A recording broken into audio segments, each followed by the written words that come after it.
I'm kind of an extreme minimalist. Well, I used to be. Now I'm only alive because of others. Hi, friends, it's Adam, the crippled cannabis cowboy.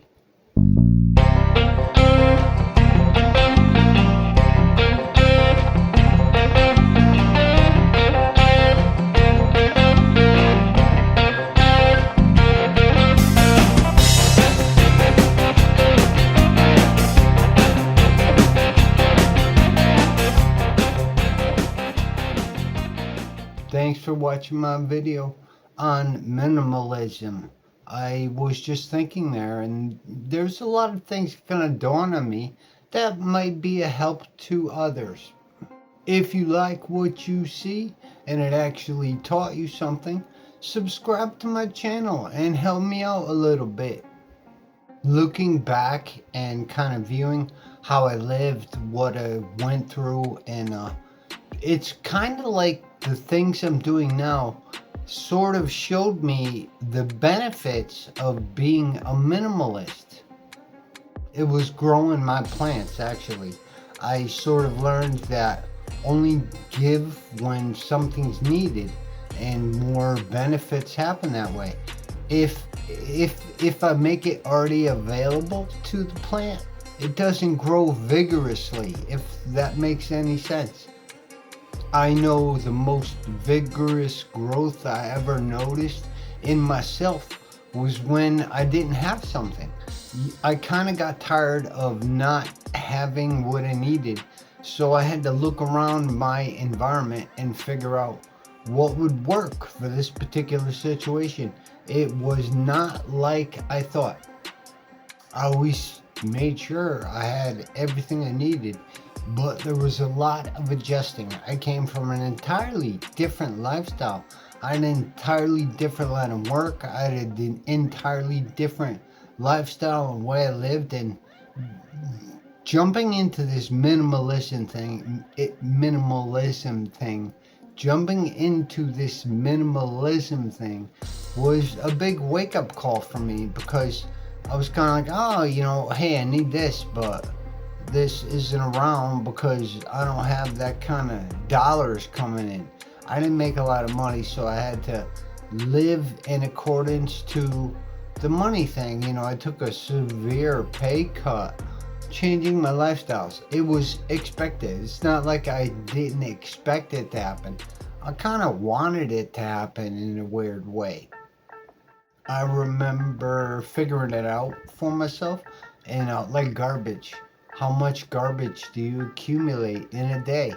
2 days, 3 days.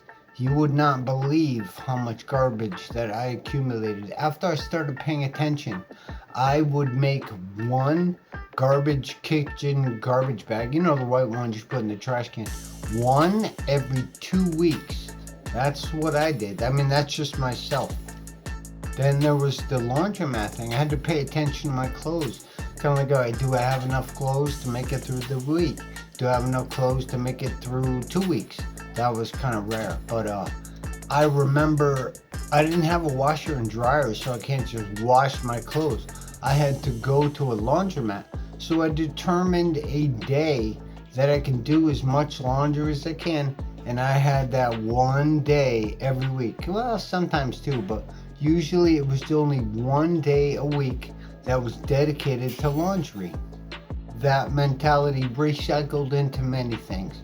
You have to explore it, like water, taking a shower, cranking up the water so it was nice, warm, and comfortable. I had this thing about, I don't want to say I liked being uncomfortable, but I liked just the minimum to make me want to be comfortable. So I would take showers with lukewarm water. Believe it or not, I graduated to just like regular room temperature water. That could be cold in the winter versus the summer. Like there's the dry off time. Like I said, it's a big world. There's a lot to look into. It can translate into many, many things. Food is another one. Figuring out what you need for the whole week. I didn't like to go 2 weeks because food would go bad. So I would make it like I could only get enough food that would make it through the week. I didn't have a microwave. I I mean, there was a point where I didn't even have heat. I slept out in my kitchen with my stove open so I can put it on low so I can have at least a warm room in my house. Lived very ridiculously. Even before that, I remember living in the shop and I had to wash out of a 5-gallon bucket. It's kind of crazy. You can drag the minimalism thing out to many different levels. However, the level that you choose for yourself, that kind of speaks on. That's something to work with. That's what I mean. That's like figure out what makes you happy and comfortable. And then you can work with that. You can like adapt the minimalism mindset to it. I just want to say, maybe it's a disclaimer, but being a minimalist that's a tough lifestyle, man. It takes a lot of thought, a lot of pre-planning, a lot of pre-thinking. If you could do it, that's awesome. I learned a lot of things from it. It gradually moved to my clothes. How many clothes did I have a week? There was this 33 thing, 333 or something like that. And I got down to, I had 3 pairs of pants, 3 shirts. It's crazy. You could look into it, kind of crazy. A good start for me is I piece together how many outfits do I have. If I can make over 30 combinations, I'm good. The TV thing, that's tricky. I do not particularly like TV. I don't have one. I haven't had one in years. I actually think I stopped watching TV in 2009. I can't remember. It's been so long that I just forgot about the date. Watching TV, something about all these shows is, just remember that is entertainment. It's fake. It's television. It's to entertain you. It's to keep you in your freaking chair eating those goodies, so all you do tomorrow is you sit down in that freaking chair and you watch that TV. So I kind of learned that. I remember I got one, but that was just to play a game called, it was Turok. I used to love playing Turok.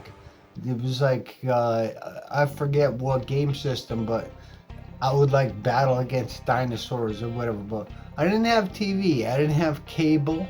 I can't really remember correctly if I watched movies. No, I didn't. I would remember if I watched movies a lot. So I had a real good grip on what I thought was useful and what I thought was just entertainment. This is just to make me comfortable. This isn't gonna do a damn thing for me. Like I said, it's a tough lifestyle. If you learned something from this and you liked what you saw, subscribe to my channel and help a brother out. It takes a really long time and a lot of adjusting. So be patient with yourself. That's like probably, well, you're going to learn that anyway. You'd much rather be patient with yourself than freak out all the fucking time.